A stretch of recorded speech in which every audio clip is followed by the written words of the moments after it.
How you doing? We're doing good. We're doing good. We're out here Do- hustling.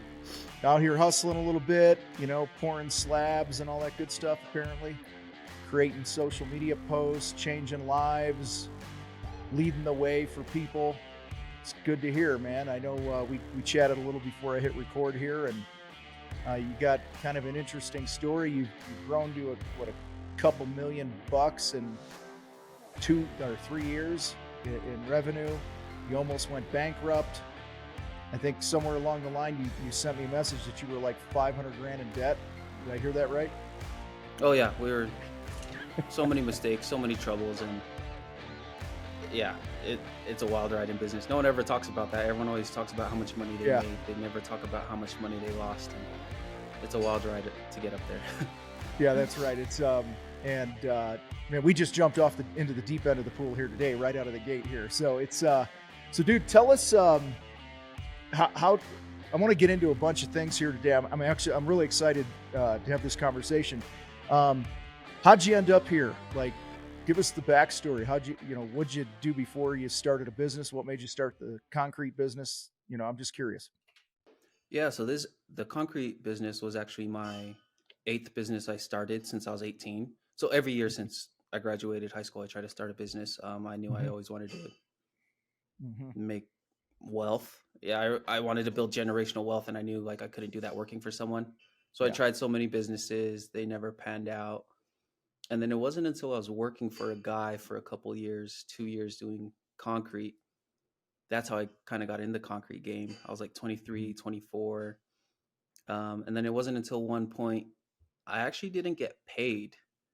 My paycheck bounced. He had gambling addictions and whatever else. So Right.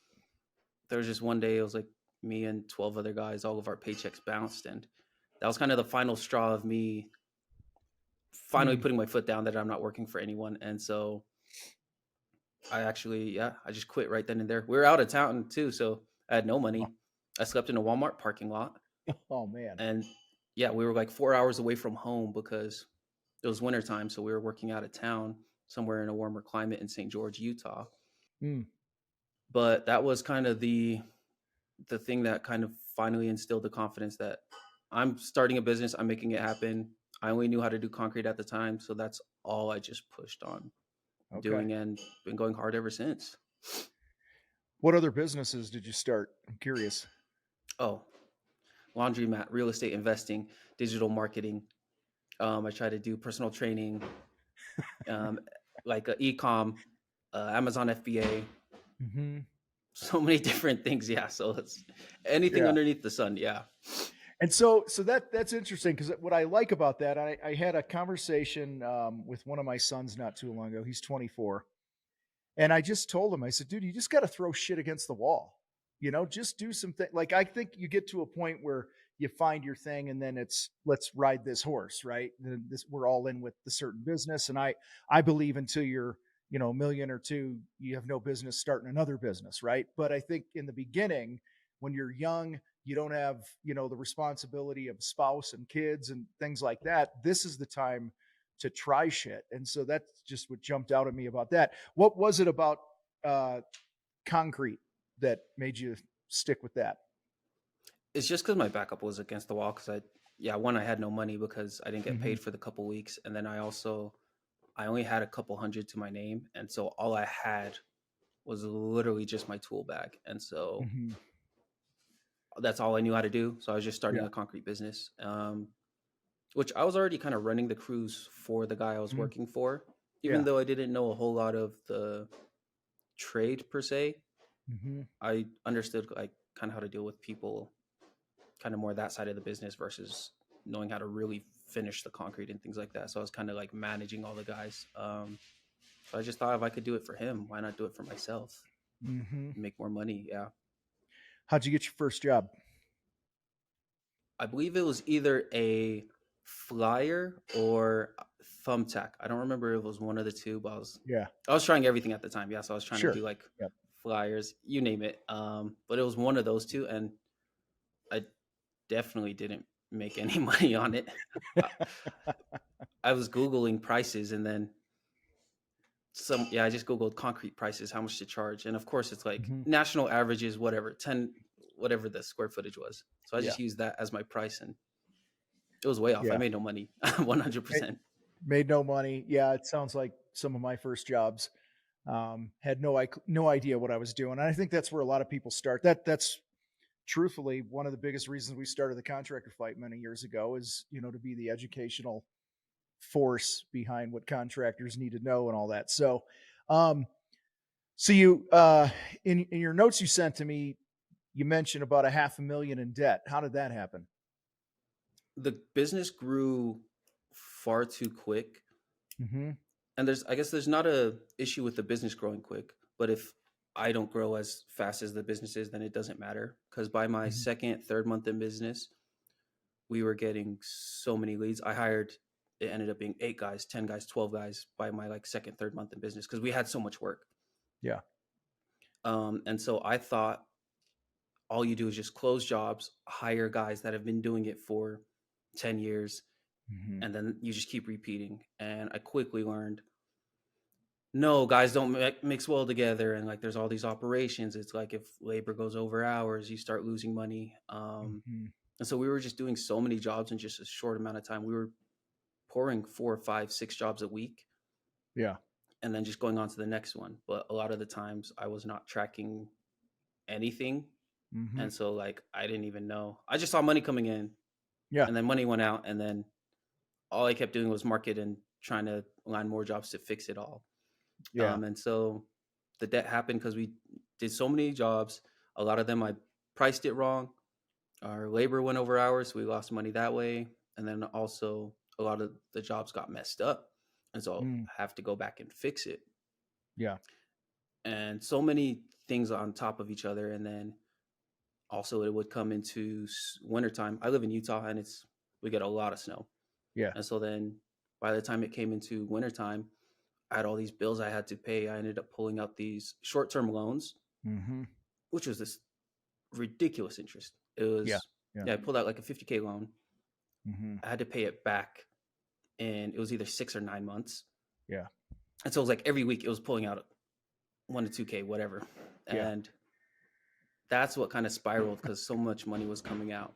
Um, yeah, so there Hmm. were so many things. I was really good at bringing work in and closing jobs, but I Yeah. was not good at managing. I did not know what I was doing.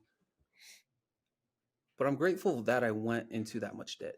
If I'm being fully transparent and honest, like Hmm. I'm grateful for that much debt because I've always had goals that I want to achieve what it takes most people 20 years to achieve and achieve it in 2 years. So I have Yeah. to also accept all the failures they go through in 20 years and condense it into 2 years. So I could not Hmm. blame, yeah, my circumstances. And it was all my fault. I can't blame the employees. I can't blame the market, whatever it is. It was all my fault that I Hmm. put myself in that hole. And so I had to put myself in responsibility to get it out. That's a great perspective. I often think one of the first jobs that I did in my painting business many years ago in the early 2000s, for me at the time, it was the biggest job I had ever sold. It was a $28,000 job. And I thought I was going to be rich.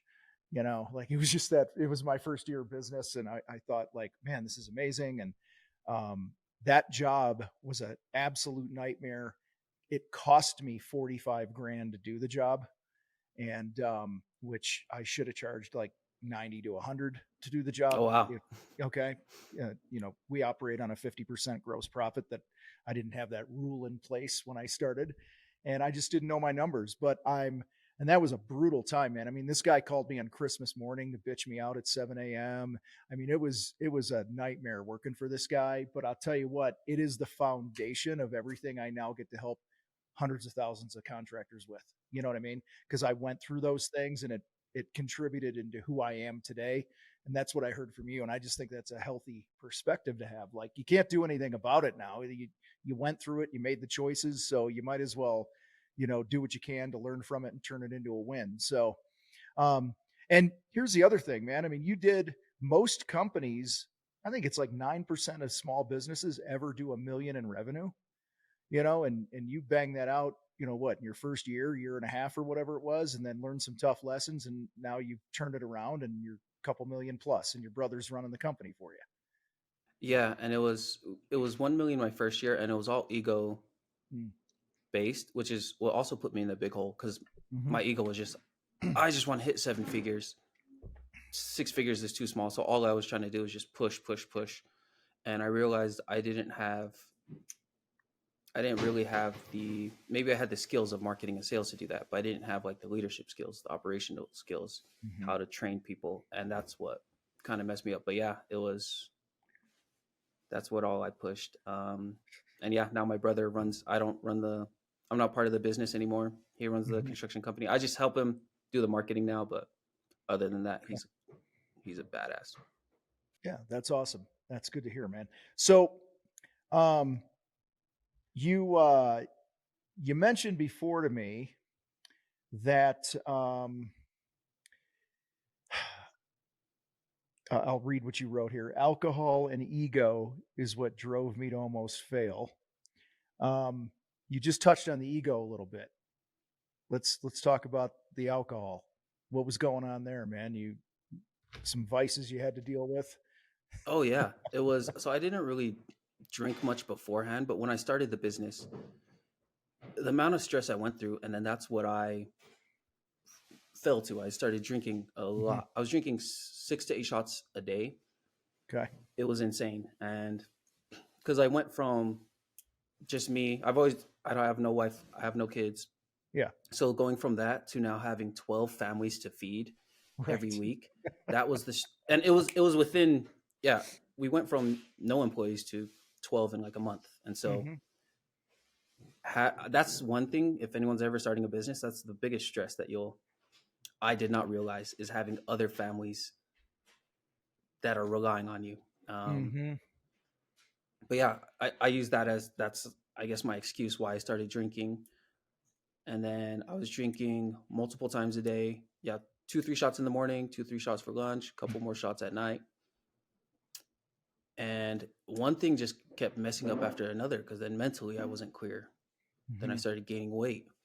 And it got so bad, even to a point where there's one job. I was at a homeowner's house. He actually called the cops on me. I got a DUI for it.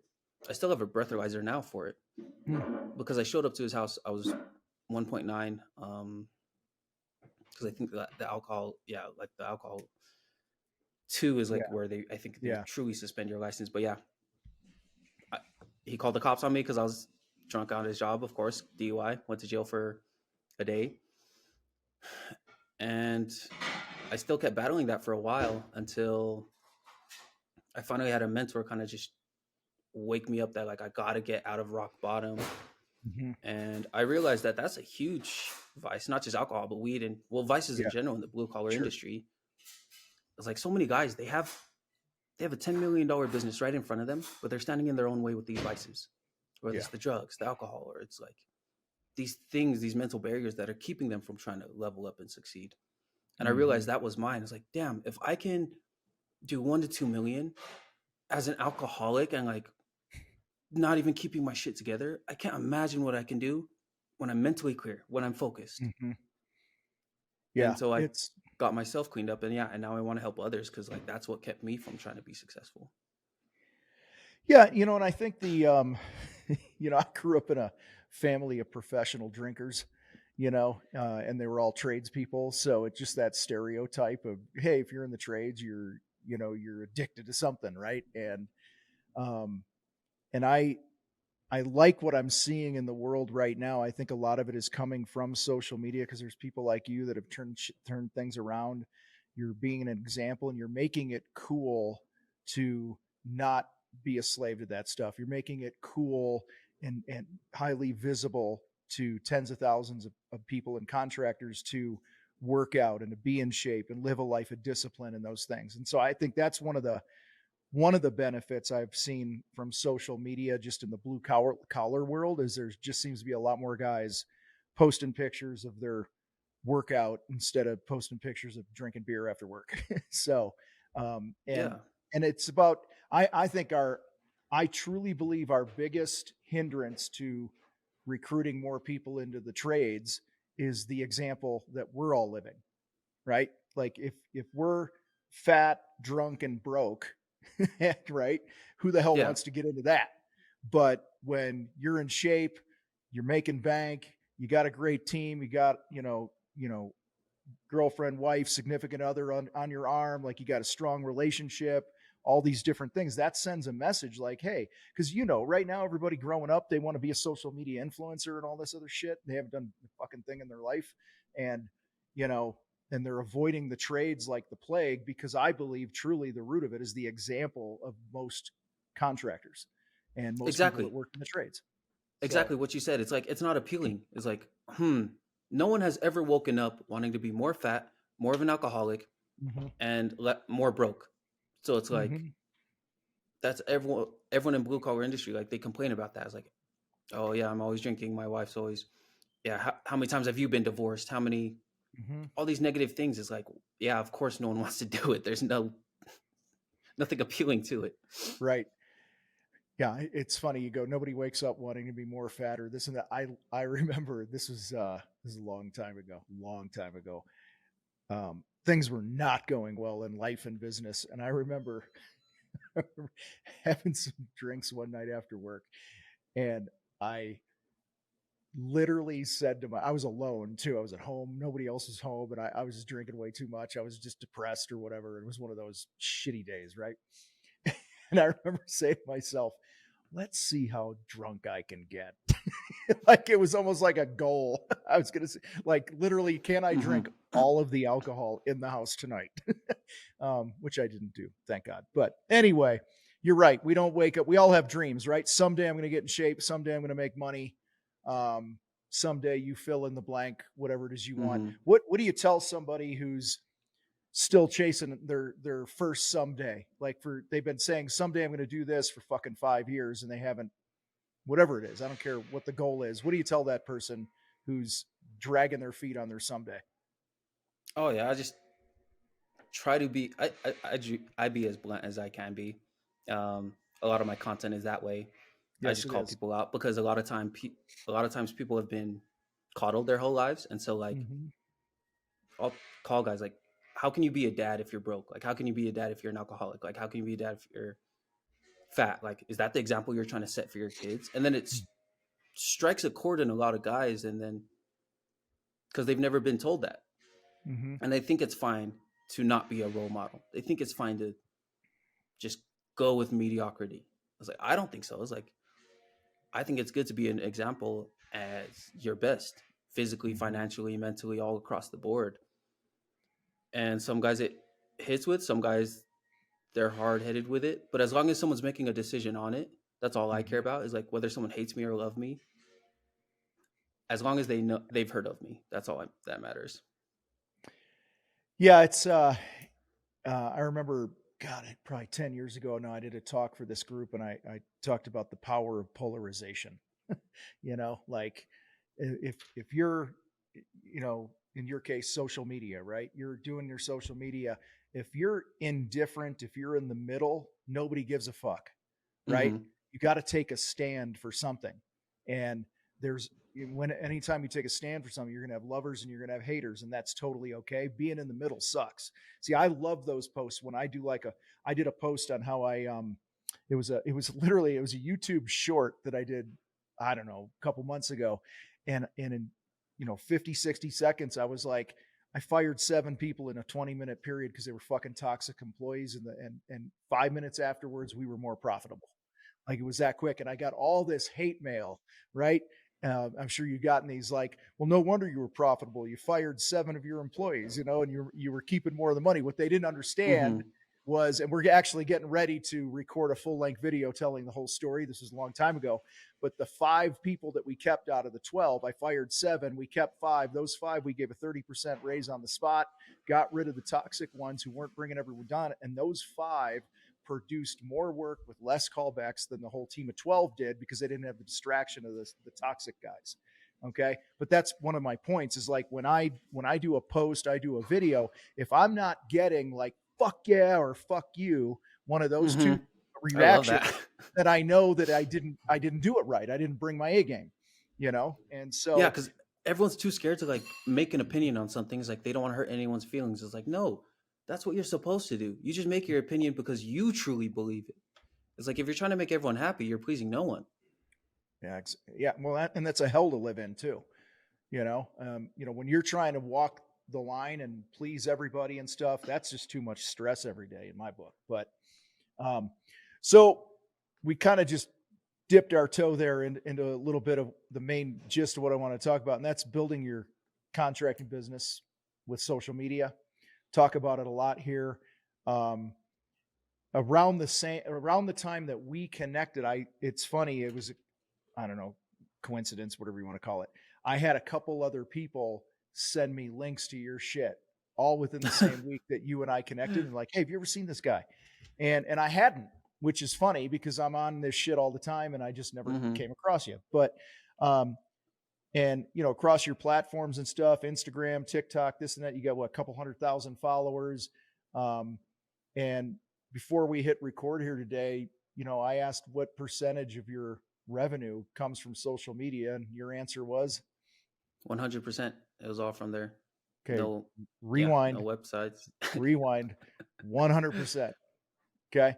So I'm sure now that it's established, you're getting word of mouth and repeat business and some things like that. But the origin of your business, couple $1,000,000 a year, is social media. So let's dig into that. How the hell does that happen? A lot of guys are, you know, they're either going, I don't know what to post. I don't know how often to post. I have nothing exciting to post. You've heard all the excuses, right? You've Yeah. talked to contractors and stuff. So what's the game plan, man? What's it look like? So it's the biggest thing is a lot of guys, they know how to do the work, but they don't know how to get the work. And I realized, well, getting the work's the most important part of the business. Like, who cares if you have 20 years of screeding concrete? If you don't have a job, what's the point? And Right. so I focused all my time on just learning how to market and get customers because then I can figure everything else out. But we have to get work. And it was all just like Facebook ads. I was watching tons of videos on how to market on Facebook and Instagram. Yeah. And yeah, within months of starting the business, we were getting 20, 30 leads a week, and it was just blowing up because no one else is doing it, or they're all doing it wrong. So there's no Yeah. competition. So I think more are doing it wrong than not doing it. Hmm. Cause like, Yeah. well, it's probably 50-50, but cause a lot of people are like, I don't need to do social media and this, it's fucking free eyeballs, guys. Anyway. What was it about your posts? How did you approach it? Did you just start, like, did you have a strategy that you follow, and that, or like, I'm just curious because when I see somebody start doing social media, all right, like somebody I know in my family right now has a business, right? And in the trades, Hmm.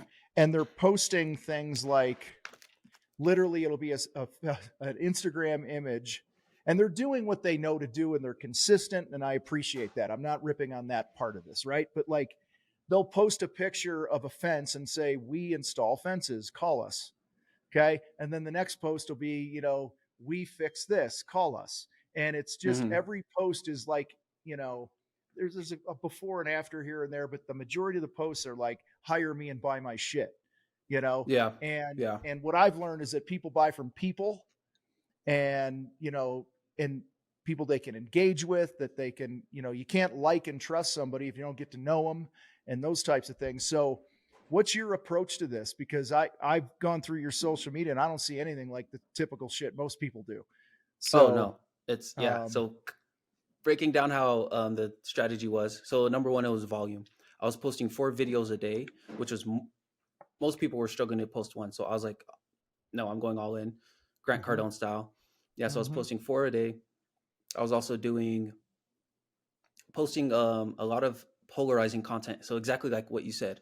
So on the videos and photos I'll put the pricing at the top. mhm. That'll weed out a lot of people, and that'll get a lot of people engaged in the comments. People will say I'm too cheap. People will say I'm too expensive. But posting the price on your post on the ad immediately tells the customer whether they can afford it or not. It saves you Yeah. time from going out to cheap homeowners. And then also doing a lot of videos. So it's documenting Like I keep it super simple. I don't have any like GoPros, nothing like that, no stands. Mm-hmm. Everything is just 100% from my iPhone. And I just click record. I don't use any editing apps, nothing. I just record it. Hey, check out this $10,000 concrete driveway we did. And then I Yeah. post it. And I like to leave it as raw and authentic because so many people over edit it and then it looks, yeah, it's just over edited. It looks fake. Yeah. But if you keep it raw Yeah. and authentic, like, hey, yeah, there's a little mess over here. These guys are working over there. The customer feels like they're there on the spot. And then I show a lot of my face as well because, like you said, people buy from people they like. And so if Yep. I'm using my content to actually sell people before I see them. So like after they've watched 10 different reels, they already know our process. They've seen the Mm-hmm. crews. They've seen my face. They've seen our prices. So by the time I meet with the customer, or when I did meet with the customer when I was Mm-hmm. running the construction business, they're already sold. They already know who I am, Mm-hmm. the crews, things like that. They see our process. So it's not even a sales call. Like they already consumed Yeah. 2 hours of content. That was the 2 hour Right. sales call. What who's hiring you from the We do all content? residential. It Okay. was all So residential. what is it like are builders reaching out? Is it GCs? Is it homeowners? Like who's reaching in? What are they saying? Like I'm just cuz again, like if you're what 28 years old, I'm 54. Yeah, 54. All right. So a little bit of an age difference here. I didn't grow up in a world where everything was downloadable and shit like Mm-hmm. that. So no judgment here. I'm just totally being curious. Yeah. When I think of Google, they call Google, somebody goes to Google and it's an intent based search. They're looking for a concrete guy or whatever, right? You Mm-hmm. go to something like Facebook or Instagram and you're not there particularly to look for a trade. Okay. Yeah. So, A uh lot of huh. people aren't. So I'm just curious, like, what are you hearing?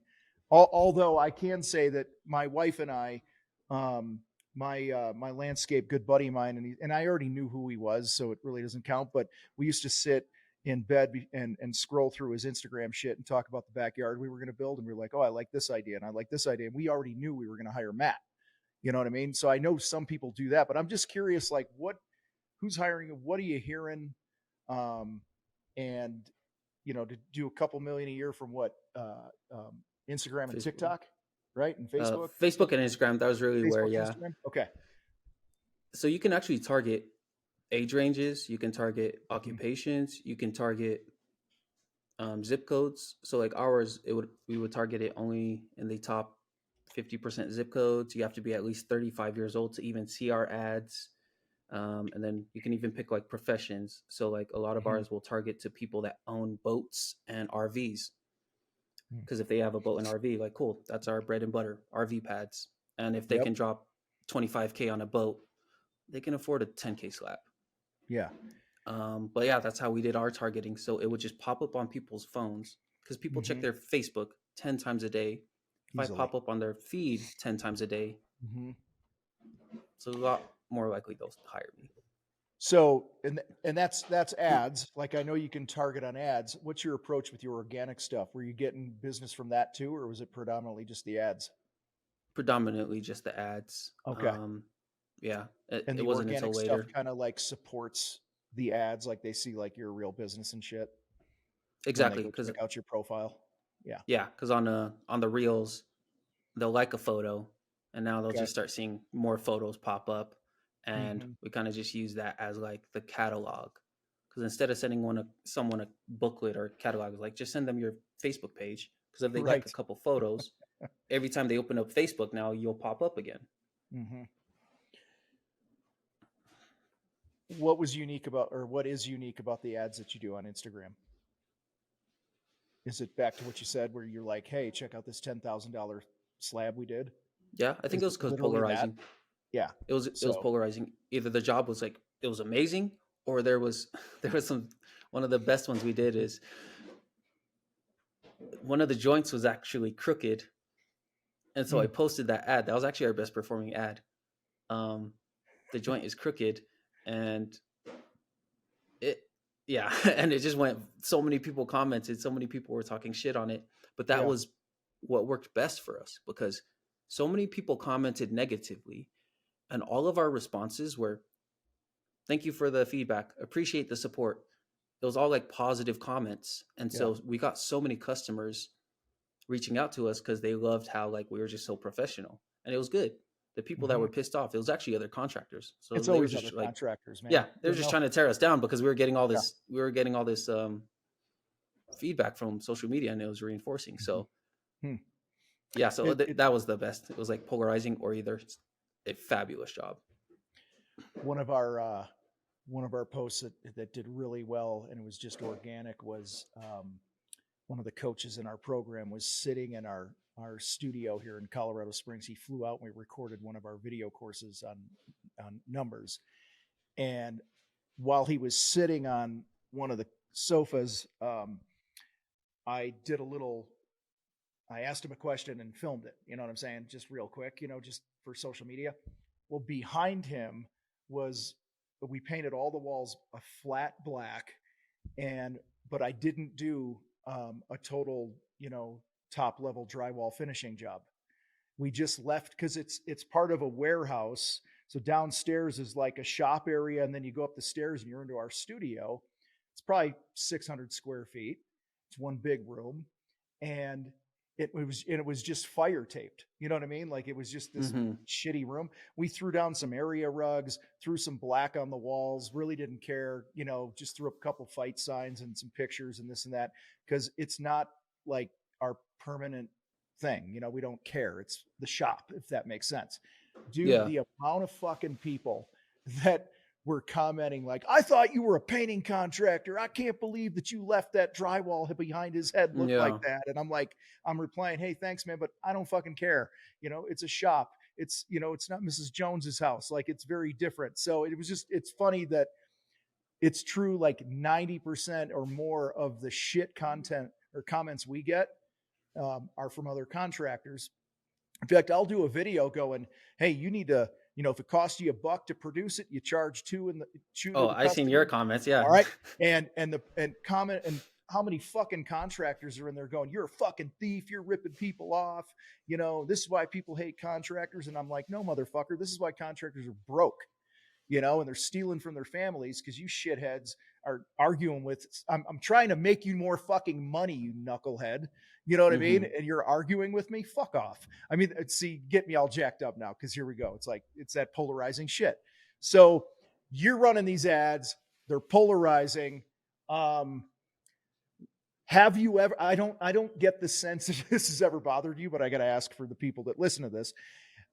Was there ever a point, or is there ever a point where before you hit publish on something, you're like, "Oh man, is this going to hurt us?" Like, you ever get insecure about how transparent you're going to be, how polarizing you're going to be? Because a lot of guys are going to be like, "Well, you got to be professional as a company." I'm curious Mm-hmm. how you walk that line, or Yeah. if you even So care.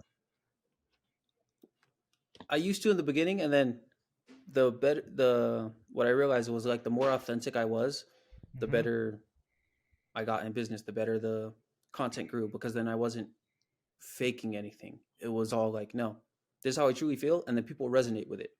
And that's what's worked best because yeah, I do not dress professional. I wear Nikes and I wear snapbacks and a nose ring when I was doing all my estimates. I wasn't wearing a Mm-hmm. polo and dress shoes. Right. But that's fine because the customers I got, they had that same vibe. Yep. They were strong conservative. They were like they were listening. Yeah, they listened to rap or things like that. So it was Mm-hmm. good. Like your vibe attracts your tribe, and those are Yep. the people I was resonating with. And it was good. The people that didn't like that, they were all Karens anyways. I didn't want to work with them. It's reframing it from customers picking you to you picking them. And then as soon as you Yeah. have that, like then you Mm-hmm. just don't even care. Like this is how I feel, and it'll resonate with people who feel the same way. So back to the ads. Were they all reels? No, it was all photos. So it was photos. It's a None of picture. them were reels. Yeah, they were all Okay. photos. All right. And Um, then, it'd be like a picture with some text on it. And you said you were just making this shit on your phone, right? yeah, and I was just posting. I would post like 10, and then okay, hopefully one or two hits. Cool, one or two hits, and then Hmm. that's how I got better. I was always constantly putting in so much volume for either posting content or posting ads, so I can get a lot of feedback quickly to see what works and what doesn't work. Hmm. Because that's what a lot of the people I see who are miles above me, they say that's the first part, is like just get so many reps in. It's the Yeah. same as like shooting a free throw. Uh-huh. Shooting your first free throw, you miss, you don't know what you did wrong. But shooting your 10,000th, if you miss, you know exactly what you did. Okay, I need to tuck in my elbow more, release over here, hold the ball placement this way. So it's all reps in the beginning. And then you can, so many people switch it. They try to focus on the quality, but you don't even know what quality is yet. Yeah. So it's like get the reps first, get the quantity in, then you can do quality. Yeah. I had a conversation with a buddy of mine recently. He said quality or quantity, and I said yes. Because it's like Yeah, you it's can't both. get, like, exactly what you said. You can't get to quality without the quantity, right? You can't have a quality golf swing without a lot of shitty golf swings, right? And even in the fight, man, if you go back on my YouTube channel and watch the very first video I ever posted, oh my God, dude. We've got over, with shorts and long form, there's probably 1,300 videos on the channel now. And the first one was me standing in front of a whiteboard. It was, I don't know, 2013, something like that. I didn't even have the contractor fight at that time. It was just me trying to educate people. I wasn't sure what we were going to do. I had my son holding a camera, and there's a glare off the whiteboard, and he's too close, and the audio sucked, and this and that. And you know what? That was the first domino. It was just the first one. And And now then you look at it. You show up said again, 1,200 later, and you you show up got this again, and massive you show brand. up again. 90, not 90. What is it? Probably 85% ish of our revenue in the contractor fight comes from the YouTube channel and our podcast. Okay. And it's, I talked to a kid today who just joined our program, and I just called to welcome him in. And I said, "How'd you find us?" He goes, "Oh man, it was like 3 or 4 years ago when I saw one of your videos, and he somehow just kept watching, kept showing up. And when he was ready, that's the other thing I've learned is people buy when they're ready, not when I'm ready. Which is why you got to keep showing up and hitting the rock every day, man. What were you, and I'm just super curious here, because it's not very often that I talk to a contractor where damn near all of their revenue comes from social media, right? What was in the body of the ad, in the text? You had the image, but like, what were you putting in the body? What's your call to action? Was it go to your website? Was it call? I'm just curious. It was just concrete driveways and patios. Message me for more info. Nothing too. I guess I've always been a natural copywriter, so I always could tell what's right or not wrong. And so I could, so it's tough to explain that way, but it was like I would use emojis to grab attention, so colors as well. So another thing was like I would use red, because red is associated with urgent or attention, and so I would use those Red in the text, you colors. mean, with emojis and stuff, like exclamation For points, or the yeah, headline yeah, on the picture? So that you had the image on both, the picture, and then whatever you had would be red. Okay, both. Yeah, cool. so I'd use like the red emojis, so like the exclamation point or the red diamonds, Yep. and then very short and sweet were the messages. It was like concrete driveways and patios, or I would call out the specific cities. So I'd say whatever, Provo homeowners or bountiful homeowners, because it's calling out an avatar. So anyone that's a bountiful homeowner, they'll just keep on reading, which is probably one of the biggest things. But I'd say 90% of it was really more focused, not so much on the text, was more on the photo. If it was going to grab someone's attention, because people are scrolling all day. Yeah. So it's like something has to grab their attention. And so I would, just any kind of blemish, I knew, oh, guys, contractors will talk shit about this. Like they'll talk shit that the stakes are not below the 2x4. Yeah. So I knew that they would talk shit about that, or whatever it is, the broom, maybe a little inconsistent somewhere. So I actually, that's more what I focused on, was the photos versus the actual body of the text. It's funny. So you're strategically using the critical nature of the average contractor to get more engagement on your ads, which in turn makes you more money. And there's they're so stupid because they hate seeing my stuff, but they don't realize every time you comment, now it's going to show up more. And Yeah. so like, Yeah. you get it all the time too. People are like, "Oh, this guy's an idiot," but then they Yeah. watch like 20 other videos. Is like, "Hey, you can call me an idiot," but the Yeah. more comments I get and the more times you watch my video, it actually pushes it to more people. So like, so yeah, I never block those people, the haters, whatever. Hmm. They just don't realize they're actually boosting me. It's funny as you're sharing this in our, we have a free group called the Contractor Fight on Facebook. It's got about 17,000 contractors in it. And I will drop a post. Here's the contrast, right? I will drop a post that I put my heart and soul into. Like I will give so much value. I'll spend 2 days crafting the perfect text post to help these guys make more money, to do something just to add value, right? I mean, it's laughable sometimes how much time I will put into this.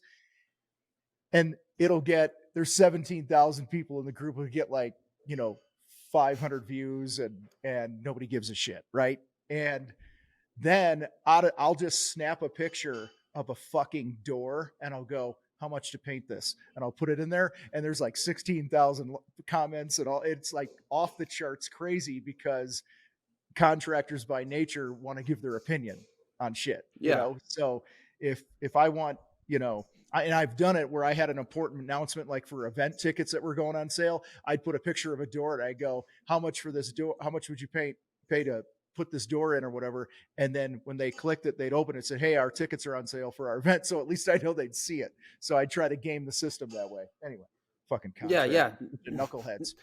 No matter what you do, it's wrong. It is. It is. So you, if somebody is listening to this, and I know you're coaching guys and helping them too. I want to get into that in a second here, but like somebody who, is listening to this a few minutes ago, you said you put like 4 videos up a day. How long did you do that? And, um, is that many really needed? No, I just wanted to. So it's like we were saying of the quality quantity. Right. I knew I had to get quantity out first, so then I could understand. And then after like really Mhm. after a month or two, then I started getting traction because posting 4 a day is like cool. I had 120 videos this month, next month Right. 240. So like in a short amount of time, I got a lot of feedback. Yeah. I guess to answer your question, is it needed? It just depends on how fast do you want to grow it. If that's Hmm. not your goal, then you don't need to. But I guess like your 1,200 videos you've done, if you did, if you took way longer to do the 1,200 videos, if you took 30 years to do it, like Right. you'd probably have the Yeah. same size brand now, but like it just would have taken a lot longer. Hmm. So I just wanted to learn really quickly, and I just knew I was terrible at the videos and terrible Yeah. at taking photos, and so I just wanted to get better at it. And then it grew. I think about 2 years now. It's been since I've been posting on social media. Okay. So it's grown pretty quickly. And what are a couple out of the box, maybe polarizing ideas you could give a listener, regardless Numbers, of their trade? Numbers? yeah. So numbers is the biggest one by far because everyone will tell you you're either too cheap or you're too expensive, Hmm. and then that one and saying how to do something. Because if you say this is how you broom concrete, yeah. So Yeah. if you just say this is how you do something, Yeah. or this is how I do something, and just saying it, because so many people are afraid to say that because they don't want to get ridiculed, they don't want the bad comments, but those are just good. Like you, yeah. So just saying this is how to do something, um, by far. So, but yeah, and the pricing helps you out a lot with the customers, just so they can know, like, Hmm. cool, that's what a 20K driveway looks like. Yeah. And that way, you're pre-qualifying them. They're not reaching out to you if they're not Exactly. willing to spend around the amount that you just talked about. You just saved yourself a bunch of time. So, I love that. What, what have we not talked about on social media that might be important before we move on to what else you're doing and where people can reach you? Mm, I think we covered pretty much. Yeah, I think it's mostly just a volume game. Oh, and then simple. That's probably the other thing is like keeping it super simple. So many people they think they need like to hire a videographer. They need to get all these fancy cameras. They need to get all this massive setup. All whatever 300,000 followers were gained just from purely my iPhone. Hmm. And yeah, no special apps or anything. I just use Instagram to edit my content because a mentor of mine said like simple scales, fancy fails. So if Yeah. I can just keep it super simple, I'll be able to do that kind of volume. So like people think like, man, you did 4 videos a day. So well, yeah, but it took me like 15 minutes Right. because like I Right. just kept it to a simple process. I wasn't trying to do all these fancy gizmos. So Hmm. just doing simple and just starting. Yeah. If you want to make it more complicated, cool, but Yeah. you can do a lot with just an iPhone. Yeah. It's funny.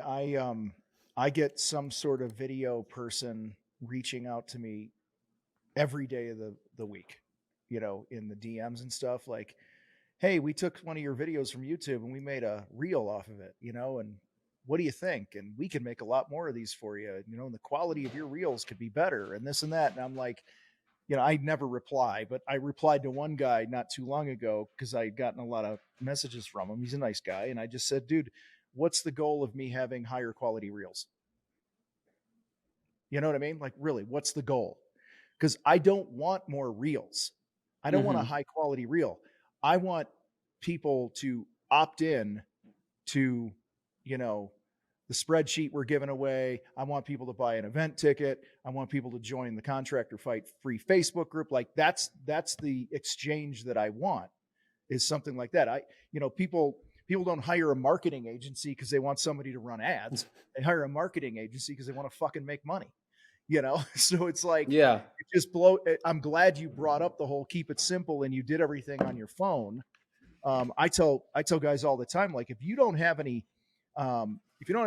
jobs lined up for a few weeks, pull out your damn phone and go live from your shop, from your current job site. I don't care where you're at, and tell us about you. If you open up a wall, or like you're saying, broom and concrete or whatever, pull the camera out and just go, hey, this is how we broom concrete. Like, it doesn't have to be like, hey, it's Tom and we don't have any work, hire me. Okay, just educate, bring them behind the curtain, bring up a polarizing topic. It doesn't have to be complicated. And I think so many people are afraid of making a mistake. And I'm like, dude, Mm-hmm. if it tanks, you can take it down. You know what Well, I this is mean? the Like, thing. that's the other People are thing. afraid. Yeah, people are afraid. Is like, what if it works and or like, yeah, what if it's a bad and it's what if it's a bad video and it's shitty? It's like, well, no one's gonna see it anyways. So like, Right. don't worry about it. You're gonna get 2 views. Like, Yeah. you'll be fine. Which people can go look at my past reels of like the ones that got like 20 views. It's like, oh yeah, it was way shitty. But you Mm-hmm. need those reps. But yeah, Yep. people just need to start and get over their head. And then the other thing too is like people are they don't post on social media, but they don't really understand. It's like it's not for you. It's for the customer. It's for whoever you're trying to give. Yeah, your company. It's like you get value off social media. You don't put it back out there, and it's like a lot of guys don't post on social media because they say, "Oh no, I'm the best." Like we just do all word of mouth. It's like, well, if you're really the quality company, wouldn't you want more people to know about you? Like, wouldn't you want them not to go with the cheaper contractor? Right. You're doing a disservice not putting it out there for the world to see. Mm-hmm. No, I love that. It's not that hard. You got to commit. You got to be the biggest champion of building your own brand and getting eyeballs on it. You can't sell shit without eyeballs, right? And Mm-hmm. so, um, what, uh, what, give, give some people a challenge here. Let's give them a challenge. Like, if you're not getting leads from social media right now, what's something they could take action on in the next 20 minutes after listening to this? Let's give them an assignment. What do you want to do? Making a yeah at least one post about who they are and like what why they started the business, their story. Mm-hmm. That's the one post because then you don't need a script for that. It's like, why did you start this business? It's like, oh, I was tired of working for this guy for 10 years. I needed to set a better example for my family. It's like, we came here from Mexico. It's like, I wanted to build generational wealth for my kids. It's like, Mm-hmm. that's what'll resonate. It's like, You don't need a script for that. It's like, hey, why did you start this business? What's your goal? What do you want to do with it? I'd say that one. You make that, and then instantly people will resonate with you, and now they'll know who they're working with. Yeah, my brother started a painting and remodeling company. He started a painting company, then he added remodeling about a year ago. And it's not his main career, but he started it because during COVID, his main career got hammered. And around the same time, they had a baby, Mm-hmm. born like way premature. Like it's amazing. My nephew's alive, and just the in-home care and the nurses and everything that they need to take care of this kid. He's like, I got to start a business, and so that's his why. That's why he started the business, you know. And I tell him, I'm like, dude, you know, put your fucking mug on a video, right, and go, hey, I started this thing, and 100% of the money and the profits we make are going to take care of my kid. That's it. You know what I mean? Like that's the why, because you know we're in for a long haul here, and so and just share his heart behind it. So I think that's one of the things you do well is the transparency, the vulnerability, the polarization. I think that's something. I was on a podcast not too long ago. Somebody asked me, you know, what I felt the secret sauce to the contractor fight was, and I said it was just being vulnerable and just unleashing it and putting it out there, man. And I think and you got to do that within the context of who you are, right? You can't be somebody else. You just got to be you, is my point. But I just see fear leading so many business owners away from taking the action they need to take on social media, and then they fucking argue with me when I'm like, I mean, like, I love the guys that are like 60 years old or like, I've been in business 43 years and it's all word of mouth, and I never once had to advertise and I don't have a Facebook account. And I'm like, well, then if your business is so great, why are you making 60 grand a year and still working at fucking 60 with the tools on? Unless Yeah. that's totally what you want to do and you're happy. I don't judge that, but don't sit here and rip on somebody who's, saying, hey, I'd at some point like to scale my business and get the tools off and, not be married to this thing 24/7. So No, anyway, no, you're right. That's which is where most people hate on it. That is like, mm-hmm. they say it all the time. It's like, to me, it's like, because you have soft hands, you don't get dirty. He's like, well, no, that's why I started the business. I didn't start the business to wear a tool belt till I'm 65. Like Yeah. that, I would have just stayed at my job if I wanted to do that. Like, Mm-hmm. Yeah. Um, yeah. And again, I want everybody to understand this. Like, I don't judge you if you want to work in the field, right? If that's your thing, that's totally cool.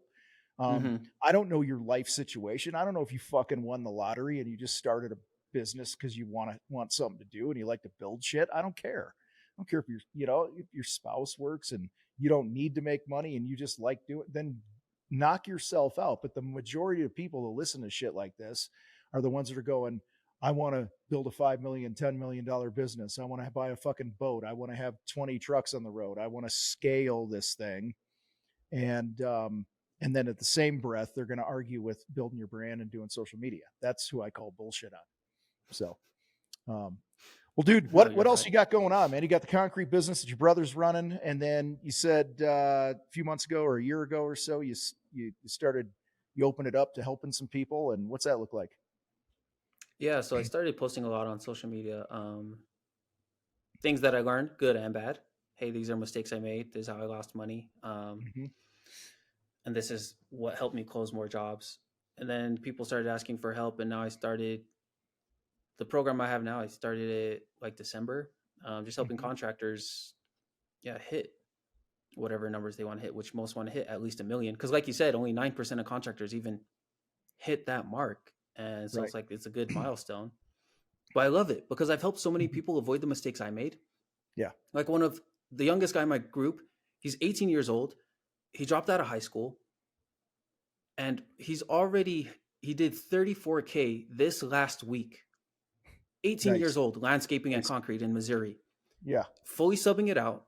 And so he's like, he's working smarter. He's going to make more money than his parents before his high school graduation in May. Right. And like I love helping guys like that. Is like taking them from zero. It's like, here, they these are all the mistakes I made.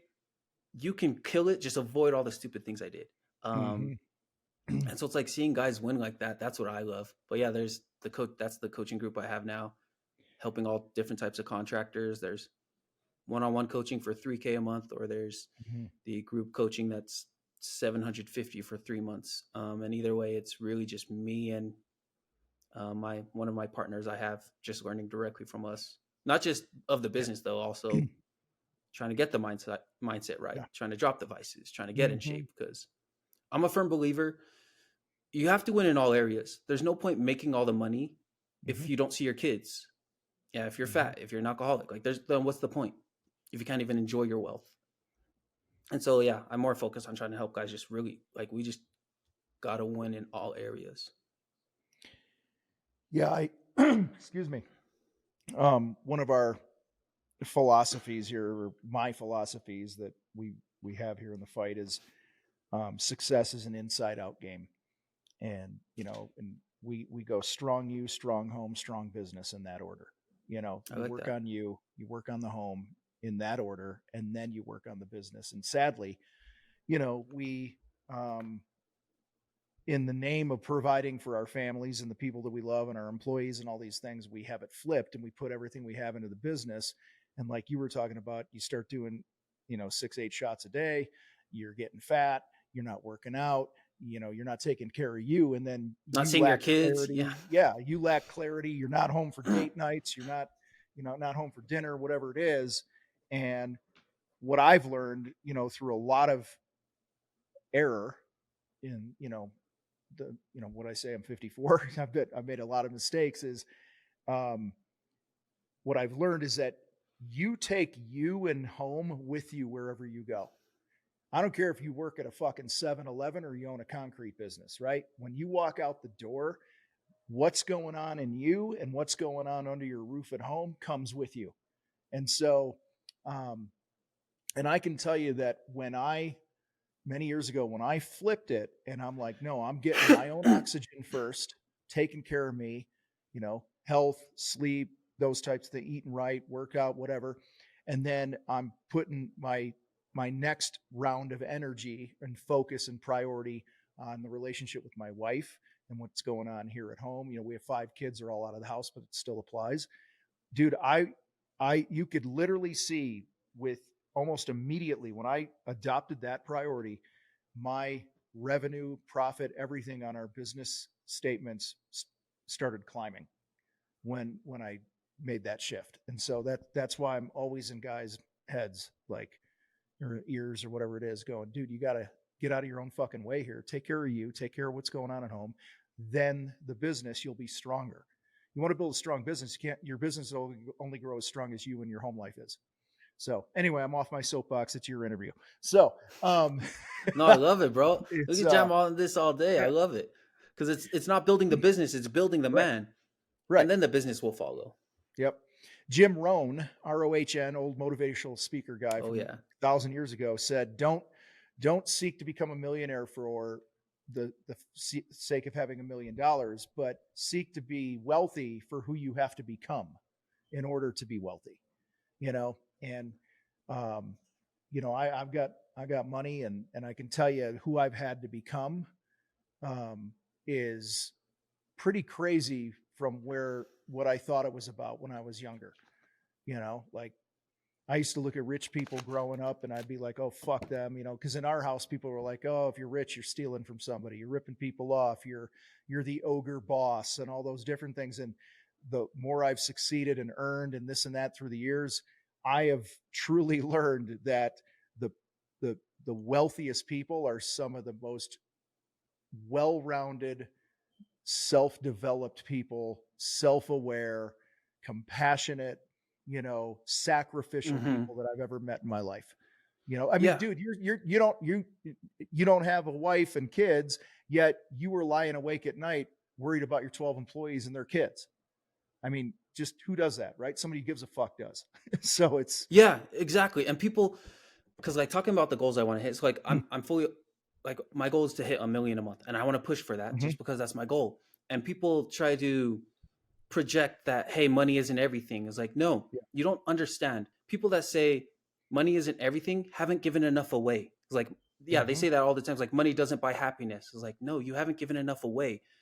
I bet if you built a couple schools, you feel pretty happy. If you help a couple thousand Mm-hmm. people have a meal, you'll Yep. feel pretty good. It's Yeah. selfish of you not to work harder to help others. Like, why Mm-hmm. would you not? Yeah. My wife and I, we give to many things, and then we do a lot of like unofficial, non-planned things where like if I see something online, that somebody that, my sister might do a post about a friend or something, and I'll just open up the link and it's nice to have the money and just go, here's $1,000. You know what I mean? Like you want to help. That's again, just to echo what you say, we all reach a point where if you're honest, you go, okay, my needs are met, right? Mm-hmm. And you can have goals and retire or build your house or plane or whatever you want to have, right? That's totally cool.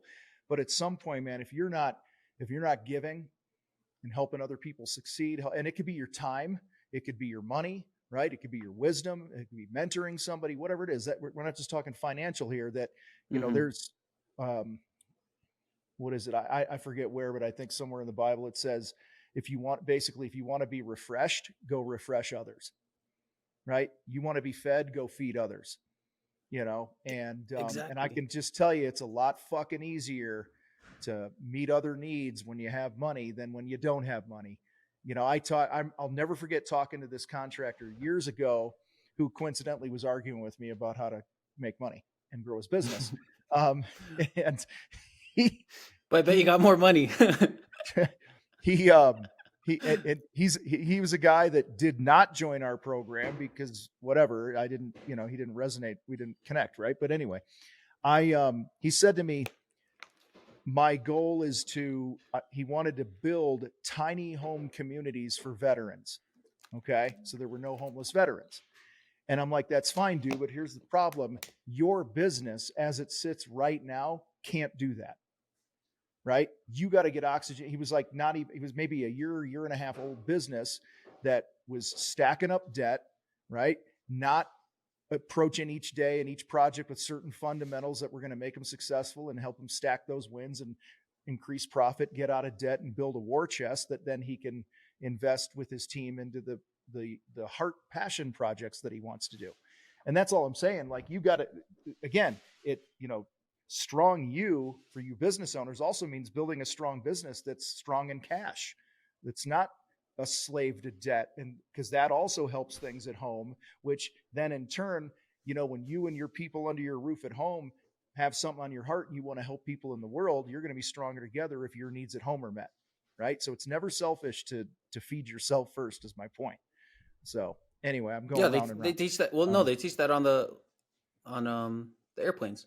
So like when yeah. oxygen is Yep. cut off from the airplane, you have to mask Mm-hmm. yourself before you can mask others because you can't really help Right. them. Or the same with Yep. like AA. If you want to stay sober, you help keep someone else sober. So it's like Mm-hmm. take care of yourself first too, but Yep. the way you can stay on top is like helping others as well along the way. 100%, man.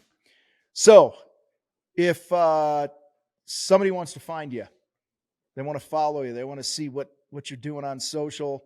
And dude, I mean this as a compliment. All right, I'm on your Instagram right now. All right, I mean this as a compliment.